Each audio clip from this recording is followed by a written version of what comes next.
Pudding তো আমরা কম বেশি সবাই তৈরি করি, কিন্তু আমার আম্মু যেভাবে পারফেক্ট পুডিং তৈরি করে সেটাই আজকে আপনাদের সাথে শেয়ার করব। ভিডিওতে কিছু টিপস থাকছে, সম্পূর্ণ ভিডিও দেখলে আপনিও খুব সহজে এরকম পারফেক্ট পুডিং তৈরি করে সবার সামনে সার্ভ করতে পারবেন। আসসালামু আলাইকুম, সবাই কেমন আছেন? আশা করছি সবাই ভালো আছেন। সবার অনেক দোয়াই এবং ভালোবাসায় আলহামদুলিল্লাহ আমরা অনেক ভালো আছি। সবাইকে আমার নতুন একটা ভিডিওতে অনেক ভালোবাসা এবং ওয়েলকাম জানাচ্ছি। তো চলুন আজকে পুরো ভিডিওটা শুরু করা যাক। এখানে আম্মু দুধটা জাল করে ঘন করে নিয়েছে। এবারে দুধটা একটু ঠান্ডা হওয়ার পরে আম্মু এখানে মিশিয়ে দিচ্ছে পরিমাণ মতো চিনি। আম্মু এখানে 1 কেজির একটু কম পরিমাণ দুধ নিয়েছে। আর এই তো দুধটা কিন্তু অবশ্যই ঠান্ডা হতে হবে। এবারে আম্মু এক এক করে ডিম দিয়ে দিবে। অনেক আপুরাই আছেন যাদের পুডিংটা পারফেক্ট ভাবে বসে না। এর মূল কারণ হচ্ছে ডিমের পরিমাণটা অল্প দেওয়া। এই পুডিংটা কিন্তু ডিমের কারণেই জমে। এইখানে আম্মু 2টা ডিম ভেঙে ভালো করে ফেটিয়ে নিচ্ছে। ডিমটা কিন্তু দেওয়ার আগে অবশ্যই চামচের সাহায্যে খুব ভালোভাবে ফেটিয়ে নিতে হবে।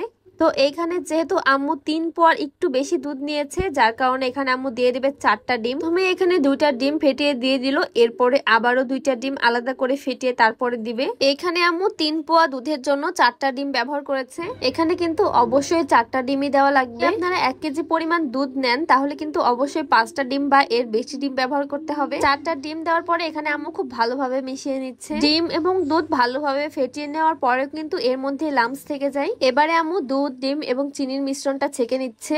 এই তো ছাকার পরে খুবই সুন্দর একটা মিশ্রণ তৈরি হয়েছে। আর এইখানে আম্মু তৈরি করে নিবে ক্যারামেল। আম্মু এখানে চিনিটা খুব ভালোভাবে জাল করে নিচ্ছে। আম্মু সবসময় অনেক সুন্দর পারফেক্ট ক্যারামেল তৈরি করে।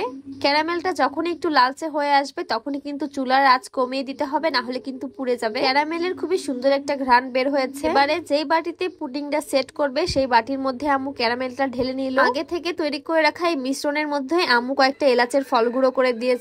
আপনারা চাইলে ভ্যানিলা এসেন্সটাও ব্যবহার করতে পারেন। আমার কাছে এলাচের ঘ্রাণটা কিন্তু অনেক বেশি ভালো লাগে। এই তো এখানে ক্যারামেলটা খুবই সুন্দরভাবে সেট হয়ে গিয়েছে, আপনারা দেখতেই পাচ্ছেন। অবশ্যই কিন্তু ক্যারামেলটা ঠান্ডা হওয়া পর্যন্ত অপেক্ষা করতে হবে। এবারে সেট করা ক্যারামেলের মধ্যে আম্মু দিয়ে দিল আগে থেকে তৈরি করা মিশ্রণটা। তারপরে এই সম্পূর্ণ মিশ্রণগুলো এখন সিদ্ধ করার পালা। আম্মু এখানে কড়াই নিয়ে নিয়েছে, তারপর দিয়ে দিয়েছে টাওয়াল, মাঝে বসিয়ে দিল সেই বাটিটা। এবারে বাটিটা যেন একদম সিল হয়ে যায়, যার কারণে এখানে আম্মু ময়দার একটা ডো তৈরি করে নিয়েছে। এই ছোট্ট বাটিটার ঢাকনা খুব ভালোভাবে আটকায়, এর মধ্যে কোনো বাষ্প না ঢোকে। এই তো খুব সুন্দরভাবে এটা সেট হয়ে গিয়েছে। পুডিংটা খুব ভালোভাবে সিদ্ধ হওয়ার জন্য এখানে আম্মু দিয়ে দিল পানি, তারপরে আমি দিয়ে দিলাম ঢাকনাটা। তারপরে এই তো পুডিংটা একদম তৈরি হয়ে গিয়েছে। এবারে আম্মু এটা খুলবে। আমার কাছে তো এই পুডিং এর রেসিপিটা অনেক বেশি সহজ মনে হয়। যদিও এটা বেশ গরম ছিল, এটা কিন্তু সারা রাত ফ্রিজে রাখতে হবে। এই তো এটা হচ্ছে পরের দিনের সকালের ভিডিও। সারা রাত ফ্রিজে রাখার পরে চলে আসলাম সকাল বেলাতে। এবারে আমার ভাই বাটির চারিদিক থেকে পুডিংটা ছাড়িয়ে নিল। এবারে আমি পুডিংটা বের করে নিব। তো অনেক বেশি এক্সাইটেড ছিলাম পুডিংটা আদেও পারফেক্ট হবে কিনা। এর আগেও আমি অনেকবার পুডিং তৈরি করেছি, কিন্তু আম্মুর মতো এত সুন্দর এবং পারফেক্ট হয়নি। ক্যারামেলের কালারটা এত সুন্দর এসেছে, দেখলেই আপনারা বুঝতে পারছেন। বলতে পুডিং এর কালারটা কিন্তু অসাধারণ হয়েছে।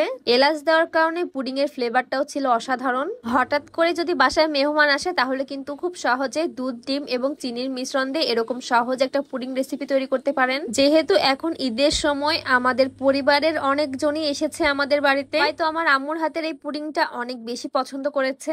এবারে আমার বোন পুডিংটা কেটে নিল। পুডিংটা কতটা পারফেক্ট হয়েছে আপনারা তো দেখেই বুঝতে পারছেন। যারা যারা আমার ভিডিওটা এতক্ষণ দেখছেন তাদেরকে অসংখ্য ধন্যবাদ। যারা যারা ভিডিওটা দেখছেন কিন্তু এখনো আমার পেজটি ফলো করেননি, অবশ্যই ফলো করে কিন্তু সাথেই থাকবেন। ইনশাআল্লাহ আমার আম্মুর হাতের আরো নতুন নতুন রেসিপি আপনাদের সাথে শেয়ার করব। এই তো এখানে আমি 1 পিস তুলে নিয়েছি। এবার আমার আম্মুর পুডিংটা টেস্ট করার পালা।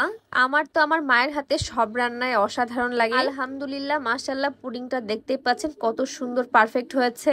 আজকে এখানেই বিদায় নিচ্ছি। সবাইকে আবারও ধন্যবাদ জানিয়ে সবাই ভালো থাকবেন, সুস্থ থাকবেন। আল্লাহ হাফেজ, আসসালামু আলাইকুম।